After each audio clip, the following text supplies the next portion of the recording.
Hello students, good morning. Today in this video lecture we start our new chapter wildfire. Okay? तो आज के इस video में हम ये दो टॉपिक स्टडी करने वाले हैं. First one is natural disaster and second one is the causes of wild fire. Natural disaster में हम वाइल्ड फायर के बारे में स्टडी करेंगे. ओके? तो आपको याद है हमने कुछ पहले चैप्टर्स में फॉरेस्ट के बारे में स्टडी किया था, राइट? फॉरेस्ट में जब हम स्टडी कर रहे थे तो मैंने बताया था आपके जैसा एक समर्थ नाम का लड़का उसके फादर के साथ फॉरेस्ट में विजिट के लिए गया था, राइट? तो अब वो घर आकर उसके फ्रेंड को उसकी स्टोरी सुनाता है. क्या सुनाता है कि मैं फॉरेस्ट में गया था, वहाँ पे मैंने बहुत सारी चीज़ें देखी, ऐसे वैसे बहुत सारे ऐसा बताया उसने उसके फ्रेंड को. उसके बाद उसके फ्रेंड ने समर को बताया कि मैंने कल ही टीवी पे देखा था कि कौन सी फॉरेस्ट में तो फायर लग गई थी, उसमें बहुत सारे लोग या बहुत सारे एनिमल्स, उसमें हाउसेस, ट्रीज वगैरह बहुत सारे जलकर राख हो गए थे, राइट? अब ये स्टोरी उनके चल रही थी. तो अब आपको उसमें आपको एक चीज पता चली होगी कि वहां पर नेचुरल डिजास्टर्स क्या है. नेचुरल डिजास्टर्स मतलब नैसर्गिक आपत्ति. उसमें मराठी में बोलते हैं उसको नैसर्गिक आपत्ति. नैसर्गिक आपत्ति होती है. नैसर्गिक आपत्ति में बहुत जैसे बहुत सारे टाइप से, लेकिन हम आज वाइल्ड फायर के बारे में देखेंगे. आग लगती है ना फॉरेस्ट में, ओके? तो उसके बारे में देखेंगे. क्या है? Nature can become harmful at times. Sometimes the ground shakes और heavy rains floods the lands. Some other times strong winds blow off everything in their way. In some places a hot boiling liquids flow out of the earth. It's called lava. क्या है इसका meaning? कि हम जो बोलते हैं कि nature man made things and natural things, okay? लेकिन नेचर भी कभी कभी हमें हार्मफुल हो सकता है. नेचर की सभी चीज़ें हमारे लिए अच्छी नहीं हो सकती. नेचर हमारे लिए कभी कभी हार्मफुल भी हो सकता है. जैसे कि एग्जांपल क्या है, कभी कभी देखो जो हमारा ग्राउंड है वो शेक होता है, राइट? हेवी रेन्स फ्लड होता है बहुत सारा रेन पड़ता है, उसकी वजह से फ्लड पूरा आता है, राइट? और other sometimes strong winds blow off everything in their way. Strong winds बहुत ज़्यादा जोर से हवा आती है, राइट? एंड ऐसी कौन सी भी प्लेसेस है जहाँ पर hot boiling liquid flows out of the earth. Earth से हॉट बॉइलिंग लिक्विड बाहर निकलता है, उसको क्या बोलते हैं? लावा बोलते हैं. उससे हम बर्न भी हो सकते हैं, राइट? कुछ जगहों पे, कुछ फॉरेस्ट एरियाज पे फायर भी लगती है. जैसे ये नेचुरल हार्मफुल थिंग्स है, राइट? इससे हमें सिर्फ हार्म ही हो सकता है. और इसमें बहुत सारे ह्यूमंस, एनिमल्स, प्लांट्स किल होते हैं, हाउसेस डिस्ट्रॉय होते हैं, रोड्स भी डिस्ट्रॉय होते हैं, राइट? तो उसे क्या बोलते हैं? They are disasters caused by nature. Nature से ये हमें नैसर्गिक आपत्ति होती है, ओके? तो हमें इस लेक्चर में मतलब इस चैप्टर में कौन सी नेचुरल डिजास्टर के बारे में स्टडी करना है? वाइल्ड फायर के बारे में स्टडी करना है, राइट? एंड कुछ नेचुरल डिजास्टर से जो हम आगे की चैप्टर में स्टडी करेंगे, okay? Wild fires are the fire which break out in the forest, grasslands and so on. Wild fire ऐसी चीज है जहाँ पे फॉरेस्ट रहता है, जहाँ पे ग्रासलैंड्स रहता है, जहाँ पे ऐसा बहुत सारा ट्रीज या कौन से भी ग्रास रहते जो पूरे के पूरे सूख गए हैं, पूरे कुछ भी उसमें नहीं बचा है, ऐसी जगह पे फायर लगती है. इन इंडिया में वाइल्ड फायर्स वेरी फ्रिक्वेंट होता है. बहुत जगहों पे वाइल्ड फायर होता है. Around 20,000 wild Fyers occur in India every year.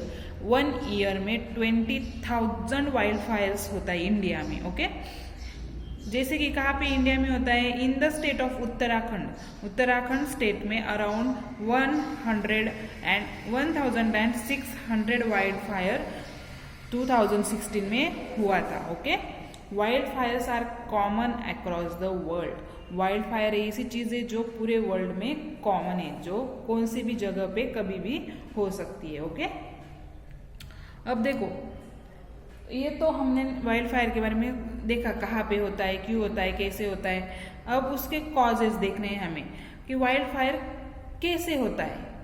Okay, now you know what a wild fire is. हमने अब तो ये देखा वाइल्ड फायर मतलब क्या, जहाँ पे सूखा कचरा, सूखे पत्ते, झाड़, ट्रीज होते हैं, वहाँ पे आग लगती है, उसको वाइल्ड फायर बोलते हैं। ओके, लेकिन वो कैसे होता है, क्यों, मतलब आप सोच रहे होंगे सिर्फ झाड़ है सूखा हुआ, उसको ऑटोमेटिकली आग कैसे लगेगी। ओके, आप ये सोच रहे होंगे ना। अब देखो, इसका रीजन है fuel, oxygen and heat source. क्या है? Fuel, oxygen and heat source. ये जो तीन चीजें हैं, इसकी वजह से वाइल्ड फायर होता है, fuel, oxygen and heat source. अब आप सोच रहे होंगे कि ये इससे कैसे होता है, मतलब क्या होता है। ओके, अब ये तीन चीजें हैं, इस फायर फाइटर्स को क्या बोलते हैं? Fire triangle. क्या बोलते हैं इसको? Fire triangle.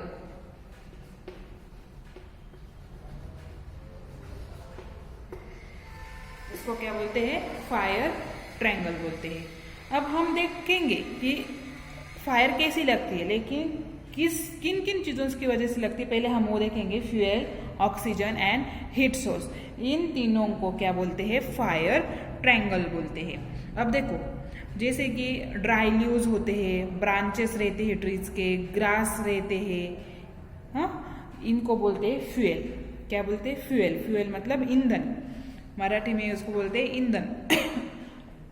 ड्राई लीव्स होंगे, ब्रांचेस होंगे, ग्रास होगा, कुछ भी, ये हो गया फ्यूल। ओके, अब हीट सोर्स कौन है? मेन हमारा सन।